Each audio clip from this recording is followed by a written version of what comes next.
Before we start, we would like to respectfully acknowledge that we are occupying land in Peterborough, Nogojinawang on the Treaty 20 territory and traditional territory of the Mississauga and Anishinaabeg. This land is associated with the Williams Treaty. We offer our gratitude to the First Nations for their care for and teachings about our earth and our relations. May we honor those. Footage where we didn't say anything. Yeah, it'd be like that. Hello everyone, and welcome back to another episode of Chamily Drama. This is season 9, episode 2, and just to start, we're gonna go through some announcements. So first, just a reminder, cabinet elections are coming up. So if that's something you're interested, make sure to get in a nomination form. You just need the support of 5 other Champlain students. And there's a lot of different positions that you can run for, including president, vice president, treasurer, secretary, junior senator, junior social rep, cultural affairs and BIPOC rep, TCSA commissioner, community rep, publicity officer, off-campus rep, and environmental and sustainability rep. So if any of those sound interesting to you, reach out to Cabinet. They're always open to answer any questions you have about Cabinet, and I definitely recommend you guys get involved.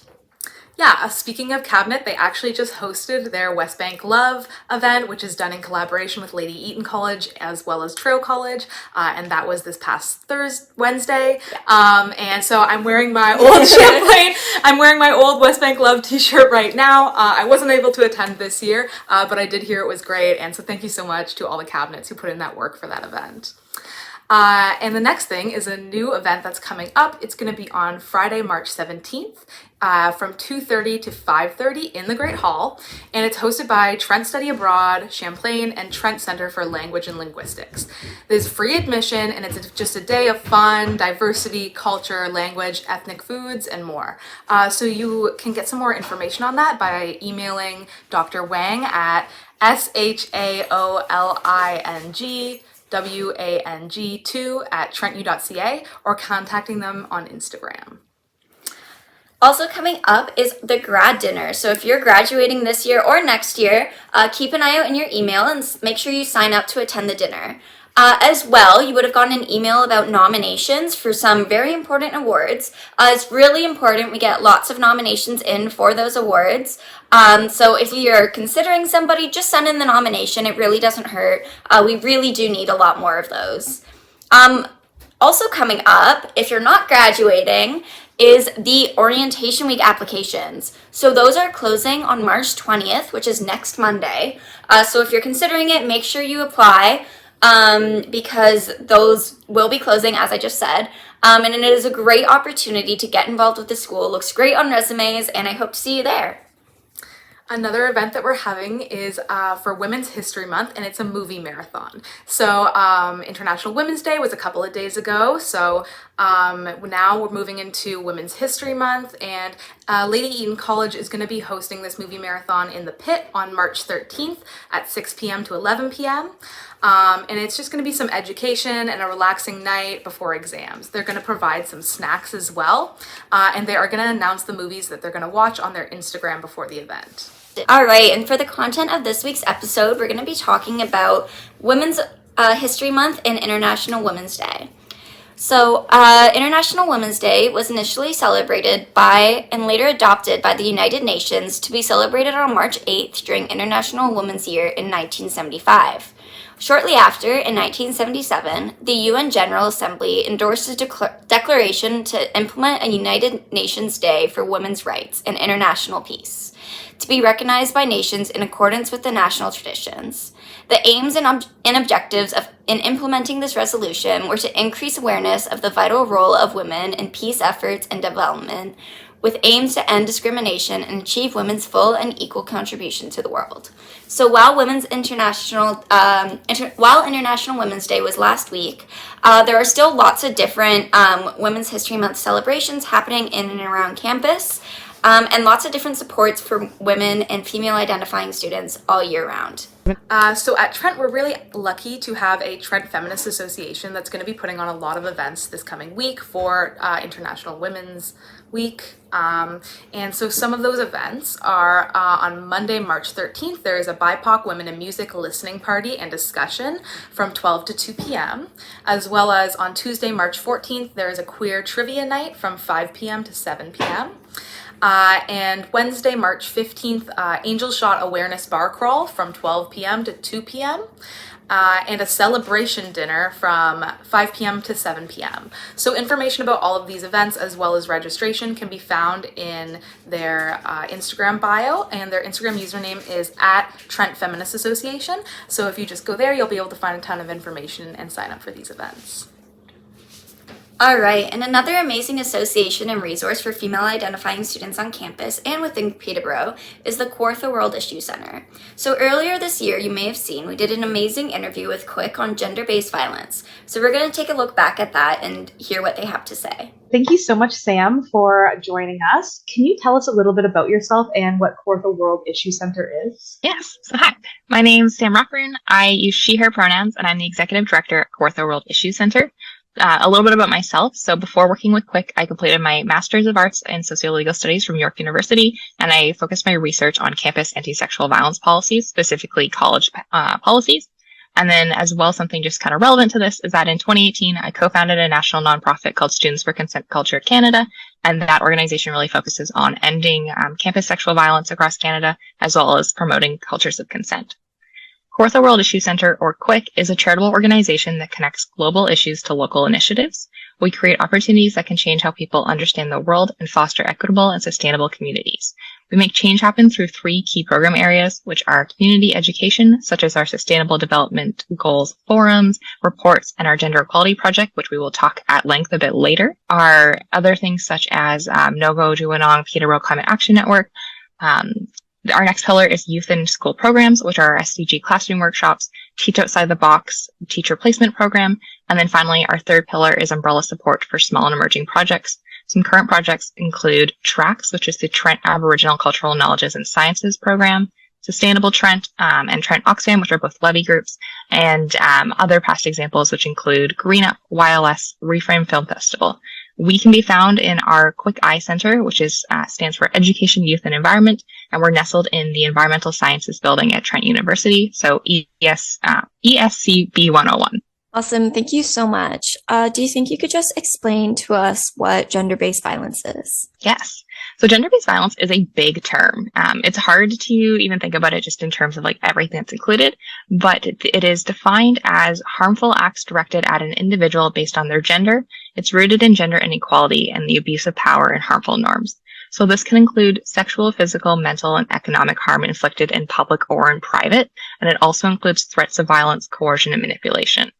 It can take many forms. So as I mentioned, really big, broad definition. So it includes things such as intimate partner violence, or it used to be called domestic violence, sexual violence, child marriage, female genital mutilation, and then so-called honor crimes.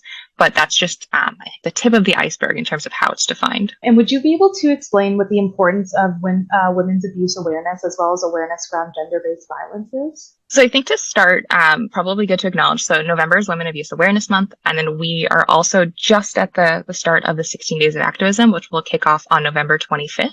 So both of those are some pretty big gender-based violence, women abuse awareness events, and these come out of the need, if you don't name something and you don't raise awareness of it, you can't change it.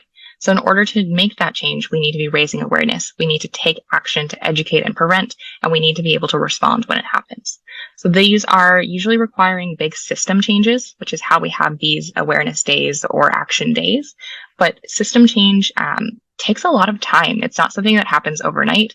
In my undergrad and in my grad degree, I spent a lot of time researching these changes in law because both my degrees focused on law. And if you're going through that aspect, it can take decades upon decades just to get a single court case done, for example.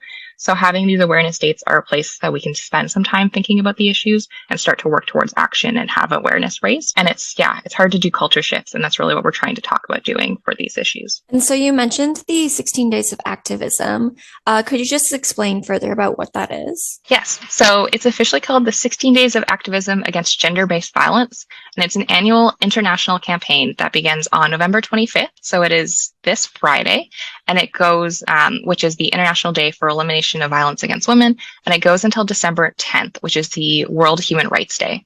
The campaign started in 1991 to call out and speak up about gender-based violence and to renew our commitment, and this is from a UN definition, to ending violence against women, girls, and 2S LGBTQ I plus individuals. So it's a pretty big international engagement, and it really does focus across the globe. Here in Canada, we also recognize an additional day, we observe December 6th, which is the National Day of Remembrance and Action on Violence Against Women. And this is done in order to remember the women that were murdered during the tragic mass shooting of the Polytechnique Montreal, and to put forward action to prevent future violence against women.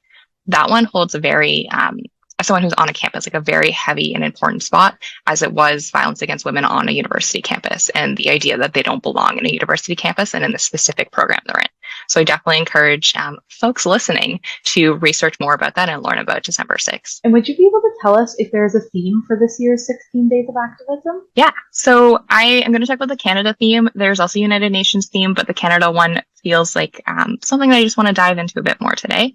So for 2022, the Government of Canada's theme is "It's Not Just," which is a weird thing to say out loud, and I was reading it and I was also a little confused. But the theme has a double meaning. So it reminds Canadians of the injustice of gender-based violence and brings attention to how society dismisses and minimizes attitudes and behaviors contributing towards gender-based violence.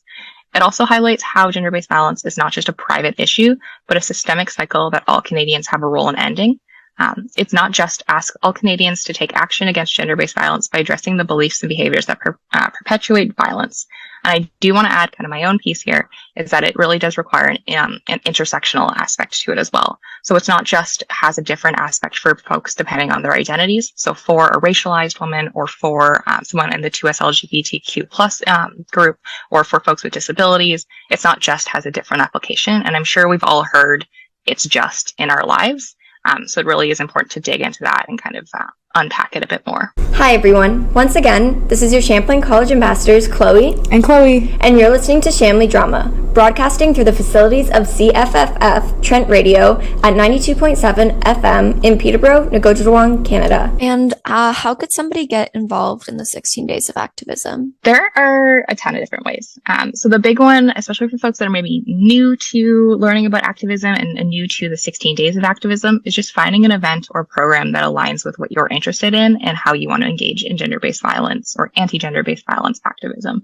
So as mentioned, intersectionality is a huge piece of exploring and understanding gender-based violence, but it also applies to achieving gender equality. And there's many different ways that you can dive into issues. So some connections that I was thinking of before this interview was the connection between environmentalism and feminism, or environmentalism and gender equality, food security, racial justice, disability justice, and more. So finding kind of your area and how you want to approach it. In terms of specific ways to get involved, the big one would be to attend a December 6th vigil, or attend an event for November 25th, or attend an event on December 10th, which we have an event for December 10th. So I'll talk about that more in a little bit. Otherwise, just learn more and share your learnings with others. So breaking down the stigma around gender-based violence, learning how to become an active bystander, for example, that's a huge one, especially on campuses across Canada, that's encouraged. But just being able to educate yourself and then educate others. And is Core of the World Issue Center hosting any events or workshops to help raise awareness about gender-based violence? We are. So we have 3 that are going to be coming up during the 16 Days of Activism. So on Tuesday, November 29th, we are hosting a virtual quick conversation with Kawartha Sexual Assault Center, or KSAC, on gender-based violence, intersectionality, and human trafficking locally. Quick conversations are an hour-long program. They happen from 2 to 3 p.m. on Tuesdays, and it's a time for folks both who are brand new to a topic or maybe have a little bit more knowledge and experience in a topic to join us. These conversations usually range in terms of topics, but because of the 16 days, we decided to choose this one. On November 30th, and this isn't very preliminary, right after this, I'm actually hopping into a meeting about it. We are co-hosting a student research event with KSAC and Consent at Trent. So it's an opportunity for students who are doing research around gender-based violence or other kind of topics related to it to come and talk about their research and have it spotlighted. So definitely encourage folks, especially in undergrad classes, to come join us for that event. And then finally, as mentioned, on World Human Rights Day, which is December 10th, we're hosting a hybrid kind of in-person and virtual Chiapas Solidarity event with a few different organizations in the community. That event will bring a Indigenous woman who is an activist in Chiapas, Mexico, to speak about their experiences on the increased paramilitarization in Chiapas and what that impact has had on Indigenous communities and especially Indigenous women. Outside of the 16 Days of Activism, because I think it's something important to note, QUIC does a ton of work on gender equality. So we've done this through a couple of different programs and events. So each year we host on March 8th an International Women's Day free community gathering. So this year we are hoping to have that in person. We have some really great plans in place and more details will be released shortly. We are always looking for volunteers as well for National Women's Day. So if someone wants to kind of dip their toes in and get involved, it's a great way to do so. In the past, we have also conducted gender equality projects, such as our Advancing Gender Equality in Nogojuwanong Peterborough project. So that one was a year-long project in which we engaged diverse individuals in workshop groups to talk about what the definition of gender equality is here locally, but also how we can achieve it locally. We're hoping that we'll be able to announce shortly some upcoming gender equality projects. We just have to wait until the funding decisions have been released, and we'll have some really cool ones going on in the new year. Awesome. And can you tell us of any other organizations or initiatives in Peterborough that can assist people with gender-based violence challenges? Yes. So there are a ton, which is such a great thing to see, to know that there's a lot of folks doing work on these issues. So my first thing that I just want to highlight is that I encourage folks in our Advancing Gender Equality and Nogojuwanong Peterborough project, we were part of the Equal Futures Network, and in that they have a Gender Equality Achieving Equal Futures Network map that showcases both in Peterborough but across Canada, different organizations working to achieve gender equality. So for folks that are not immediately in crisis, I definitely recommend checking that out, playing around with it, seeing who does work where. In terms of direct support or needing some support for gender-based violence, there's a few organizations that came to mind. The first one was Kawartha Sexual Assault Center, or KSAC. They have a crisis line as well that I would encourage folks, if you are in immediate crisis and need some sort of support, definitely reach out. But crisis lines are also great if you're not immediately in support, but you just want someone to talk to or you want to learn more about resources. So that would be one that I would recommend. There are other organizations in the community, and this is like not a full list. There are tons more that I probably did not include, but ones that came to mind were YWCA, Nishikawinda, Women's Healthcare Center, the John Howard Society, CMHA, One City Circles of Support and Accountability, Elizabeth Fry Society, and the Nogojuwanong Friendship Center. And then because we are on Trent's campus, there are also a few Trent-specific resources. So some of these would be Consent at Trent, counseling services, First People's House of Learning, student health services, and housing services, to name a few. And would you be able to describe the goal of the gender equity project that you were talking about earlier? Yeah. So our project, Advancing Gender Equality in Nogojuwanong Peterborough, which is a mouthful of a topic or a title, but I think really does encapsulate what we were aiming for. It builds upon our previous SDG work. So starting, I believe, in about 2019, 2020, we started hosting community forums on sustainable development goals that were developed by the UN, or SDGs. So these ones focused in on, I believe it was 4 different areas, and there was one around Indigenous leadership as well. From that, WIC wanted to really highlight gender equality, and that's one that we've been working on for years and that we wanted to be able to dive deeply into. So that's where this project came out of. So this was brought by funding from the Gender Equality Fund that is also provided by the Community Foundation of Greater Peterborough. Huge shout out to them and all of their support. During this project, we were able to engage, as mentioned, local diverse community members in 6 workshop discussions to learn more about gender equality locally and also share about the history of gender equality in Canada and globally. So this project was both kind of twofold in sense of we were learning from our participants, but then also passing along knowledge that we had. And that's really a kind of core value of QUIC, is using popular education models. In this project, we learned a lot about intersectionality and gender, local definitions of gender equality, local experiences of gender equality, and then current gaps to advancing gender equality. This project really focused on kind of 3 main frameworks. So it was centering Indigenous leadership, and that's one that was at the core of the project. The principle of leave no one behind, which is part of the UN SDGs, and then intersectionality. Finally, the project and the final report touched upon broad areas and ways to achieve gender equality here in Peterborough. But I think those are really just first steps and big things, because as we mentioned, we're looking for a culture shift, not just something that'll happen overnight. What did the report conclude about gender equality? So the report demonstrated that while there is a lot happening in Peterborough to kind of advance gender equality and be working on it, there's still a long way to go. So many of these issues or concerns brought forward are structural and systemic. So these are ones that we heard with long histories and intersections of marginalization. So again, we're looking for a culture shift and we're looking to really make that systemic change. And it's going to take quite a bit of work from a lot of different folks. In the final report for the project, we were able to identify 5 key areas for further engagement and learning, which are gender-based violence, equal pay and opportunities, equal leadership opportunities, sexual and reproductive health, and unpaid care and domestic work. And these were brought forward by all the groups that we were talking to.